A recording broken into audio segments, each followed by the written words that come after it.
So when we talk about environmental justice, it's not just about, landfills. It's about policy. How policies can be made, whether intended or unintended, have consequences that disproportionately impact vulnerable, disenfranchised population. What we have to do is to educate as many people as we can to talk about climate justice and moving to green economy and making sure that no communities are left behind in terms of the number of jobs. We have to look at those numbers, and those numbers are really impressive in terms of the number of jobs that have been created when it comes to wind and solar. And when you talk about the impact of having a green economy in terms of health and in terms of livability, these are things that we can't just leave it to other people to market. We have to educate our own people that this is our issue.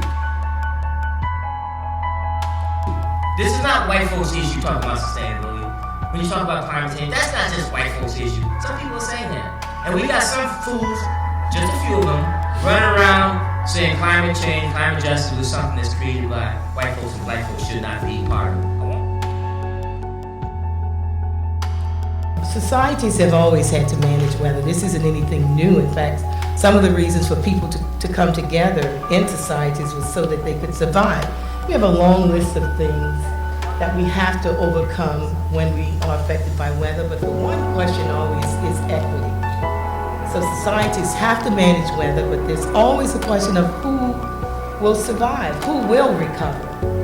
And right now we find ourselves sort of trying to determine who and how and why, but there's one thing that we know, and that is disadvantaged people and the poor suffer heavier burdens, and they're more likely not to benefit from recovery efforts.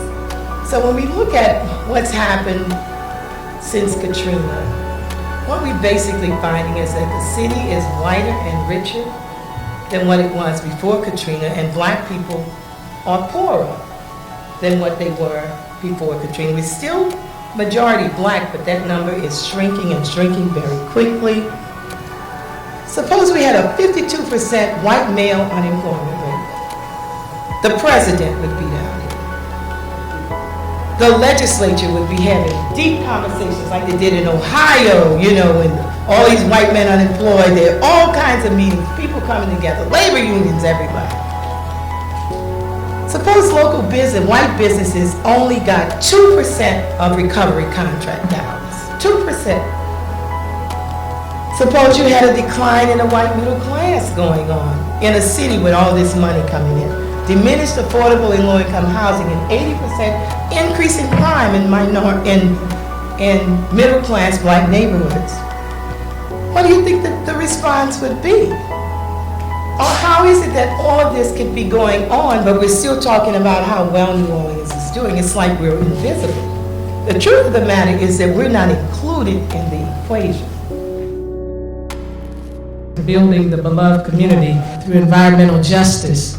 As some of you, and perhaps most of you know, my father's mission in life was to help move us toward that beloved community, where nonviolence, as we call it, 365, was the foundation of that. And when we look at the state of the world that we're in today, tonight's conversation and dialogue and town hall forum is critically important.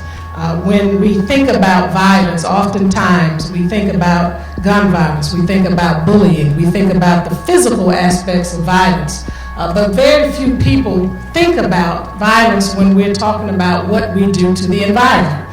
And so tonight's discussion is important because it helps us to expand the understanding of nonviolence to include environmental justice issues.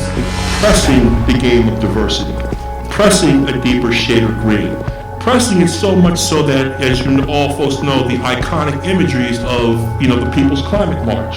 There's a reason why it was called the People's Climate March. And there's a reason why on my board, on my watch, it's called the People's Climate, because it was not the Sierra Club. It was putting power to the people. And telling the Sierra Club it's okay to take our brand off. It's not about, the problem with a lot of environmental organizations, they think they're capitalists. Put your brand aside. It's not about selling sneakers. It's about pulling people together to save the planet, pulling together the most vulnerable. And if you look at that iconic image, it was a conscious choice to put youth up there, but fence line youth. And if you look at that youth, it looks like America. And a lot of us old guys with the brand and all that other ego put us in the back and move that movement forward. And that was what we call stepping up and stepping back, because it was not about Sierra's plan or Sierra Club's branding. It was building a people of color movement. And through that, our power is earned through trust and respect.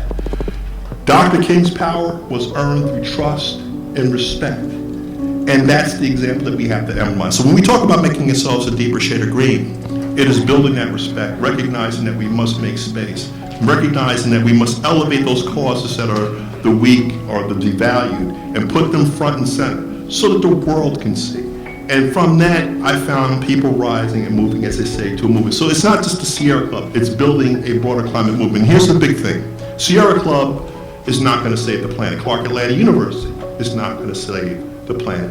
We all need to save the planet. And we cannot save this planet when people must choose between a wage, income, and their health.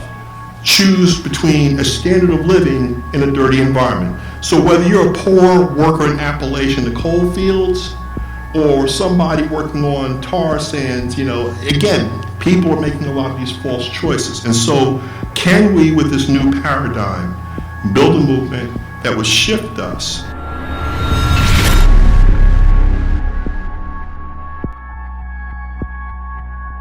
So this event was extremely powerful in the sense that brings the issue of equity to the climate change issue. As I prepared the climate action plan, we addressed some issues of equity. But as we learned with the experience of New Orleans, I do believe that there are a lot of more effort that we have to put in the equity aspect of the plan. So I have a few conversations with some people here at this event, and that's why I do believe it's extremely important. Because meeting those people and get it together, we can include it, we can make a comprehensive plan for the climate action plan to be sure that the issue of equity is included and addressed.